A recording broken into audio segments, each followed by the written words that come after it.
ఎన్నో సంవత్సరాల పాటుగా ఒక అంకుటిత దీక్షతో కాంగ్రెస్ పార్టీకి సేవ చేస్తూ ఈరోజు నంద్యాల కాంగ్రెస్ పార్టీ టౌన్ అధ్యక్షులుగా పదవి స్వీకరించడం ఎంతో సంతోషదాయకం.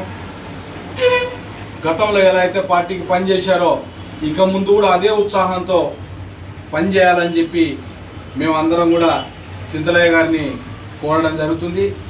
మా అధిష్టానానికి కూడా పిసిసి ప్రెసిడెంట్ గారికి, అట్లే మా డిసిసి అధ్యక్షులు లక్ష్మీనరసింహ యాదవ్ గారికి అందరికి కూడా నంద్యాల కాంగ్రెస్ పార్టీ తరఫున ధన్యవాదాలు తెలియజేస్తున్నాను.